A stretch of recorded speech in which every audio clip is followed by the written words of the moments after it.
আসসালামু আলাইকুম। কেমন আছেন সবাই? আশা করি ভালো আছেন।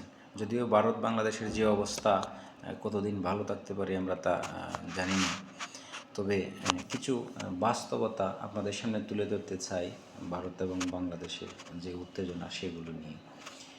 ভারতের কিছু লোকজন দাবি করছে যে আপনারা বর্ডারটা একটু খুলে দেন, আমরা 15 মিনিটে বাংলাদেশ দখল করে ফেলব। কোনো আবাল মার্কা নেতা ঘোষণা দিচ্ছে যে সীমান্তের এই ঘাঁটিতে আমাদের এই বিমানটা রাখা আছে, এটা বাংলাদেশের উপর দিয়ে উড়ে গেলে অনেক লোকজন হিসু করে দিবে। আমি জানি না তাদের দেশে যখন এই বিমান উড়ে যায় কেউ হিসু করে কি না। তারপর আবার কেউ বলছে এই রাজ্যটায় দখল করে নিবে, চট্টগ্রাম দখল করে নিবে, অমুক দখল করে নিবে। তাদের উদ্দেশ্যে বলতে চাই, ভাইয়া, হয়তো আপনাদের মনে হচ্ছে ভারত অনেক বড় দেশ, ভারতের এত লক্ষ সেনাবাহিনী এই সেই। তাদের জন্য বলতে চাই, আমাদের বাংলাদেশে একটা প্রবাদ আছে যে মোটা হলেই দারোগা হয় না। তো বড় হলেই যে আপনি শক্তিশালী, ব্যাপারটা এমন নয়। মধ্যপ্রাচ্যের দিকে একটু তাকান, কতগুলো দেশ মধ্যপ্রাচ্যে, আর ইসরায়েলের অবস্থান কোথায়, তার আয়তনটা কোথায়। তারপরেও কিন্তু মধ্যপ্রাচ্যে ইসরায়েল প্রায় গত 50-60 বছর ধরে সেখানে বাহাদুরি করছে। আজ এই দেশে বিমান হামলা করে, কাজে এই দেশে হামলা করে বসে কিছু করতে পারছে না। এর কারণটা কি? এর কারণটা হচ্ছে দুইটা। একটা হচ্ছে মেরুদণ্ড।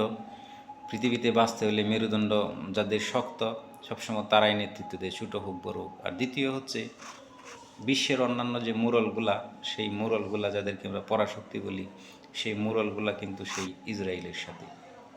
সেই কারণে ছোট হয়েও সে বাহাদুরি করছে। আর ভারতের অবস্থা তো কী বলবো, পৃথিবীর ইতিহাসে কোথায়, কত ইতিহাসের ছাত্র আমরা, ইতিহাসে কোথাও পাইনি যে ভারত কখনো অমুক মহাদেশ দখল করে ফেলেছিল, তমুক মহাদেশ দখল করে ফেলেছিল। বরং ভারত বারবার শতবার বিদেশিদের দ্বারা আক্রান্ত হয়েছে, দখল হয়েছে, লুট হয়েছে। এটা আমরা সকলেই জানি। কাজে সেই ক্ষেত্রে আমরা ভারতীয় উপমহাদেশের লোকজন আমরা আক্রান্তের শিকার, আক্রমণের শিকার হয়েছি, বারবার লুটের শিকার হয়েছি, এটাই বাস্তবতা। এর বাইরে গিয়ে বলবো যে আমরা ভারতের লোকজন বীর পুরুষ অমুক সেই, বাংলাদেশের লোকজন কিছুই না। ভারত বাংলাদেশের লোকজন মোটামুটি একই ক্যাটাগরির, খাবার দাবার, চালচলন, অভ্যাস।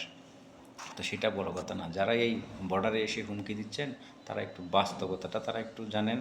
এই তো সেদিন চীনের সাথে গ্যাঞ্জাম বাঁধলো, ভারতের কোনো আধুনিক বিমান নেই, তো তারা কী করলো, সেই তাড়াহুড়া করে ফ্রান্স থেকে 5টি রাফাল নিয়ে আসলো যুদ্ধ বিমান। তো আপনি একটা দেশের সাথে এখন যুদ্ধ লাগার মতো অবস্থা, তাড়াহুড়া করে 5টা বিমান কিনলেন। সেই বিমানগুলো দিয়ে এখন আপনি বাংলাদেশের উপর দিয়ে নিয়ে গেলে বাংলাদেশের লোকজন ইস্যু করে দিবে। আর আমরা সবাই সেই ভারতের প্যাম্পার্স ডাইপার পরে বসে থাকবো।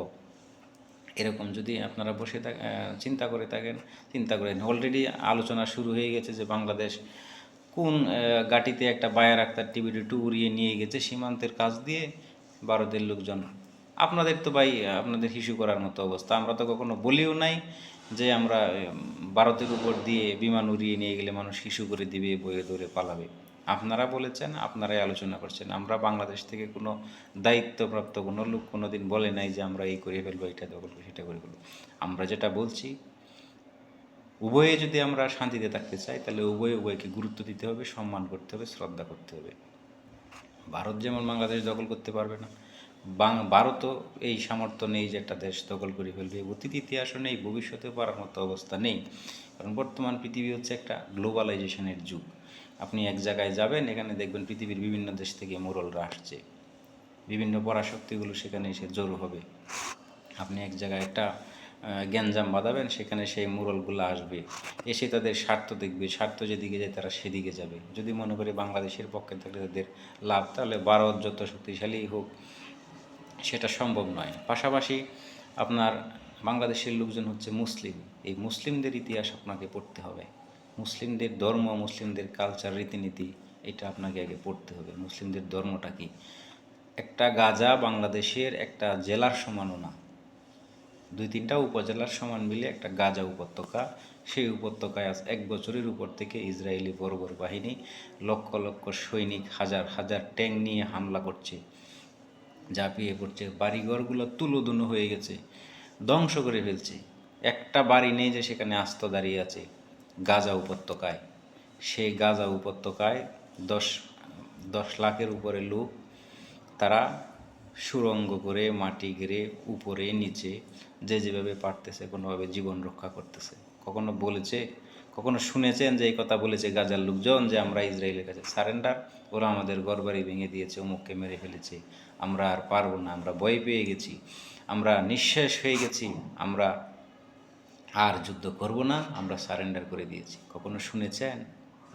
এটাই মুসলমানদের ইতিহাস। তো মুসলমানদের ইতিহাসটা আপনাকে পড়তে হবে। মুসলমান অস্ত্র দিয়ে এই পৃথিবী জয় করেনি। মুসলমান অস্ত্র দিয়ে এই পৃথিবীর বিভিন্ন দেশ তাদের যেই ছড়িয়ে পড়েনি, বিভিন্ন দেশে যে মুসলিমদের যে আধিপত্য সেটা ছড়িয়ে পড়েনি অস্ত্র দিয়ে। মুসলিমদের সবচেয়ে শক্তিশালী জিনিসটা হচ্ছে তাদের বুকের ভিতর, তাদের হার্ট, তাদের হৃদয়, তাদের যে ধর্মবিশ্বাস, যে আল্লাহর একাত্মবাদ, সেটাই হচ্ছে মুসলমানদের মূল শক্তি। কাজে আপনাকে বুঝতে হবে এই বাংলাদেশের মানুষ বেশিরভাগ হচ্ছে মুসলিম। আপনি দখল করে ফেলেন, বোমা মেরে ফেলেন, সেই করে ফেলেন, কিন্তু আপনি সেখানে কতদিন টিকে থাকবেন? আফগানিস্তানের দিকে একটু তাকিয়ে দেখুন, ইরাকের দিকে তাকিয়ে দেখুন, পৃথিবীর পরাশক্তিগুলো কত বোমা ফেলছে, কত কিছু করছে, কিন্তু দখল করা তো দূরের কথা, সেখান থেকে লেজ গুটিয়ে পালানোর ফুসরত খুঁজে পাচ্ছে না, কিভাবে সেখান থেকে পালাবে সম্মান নিয়ে।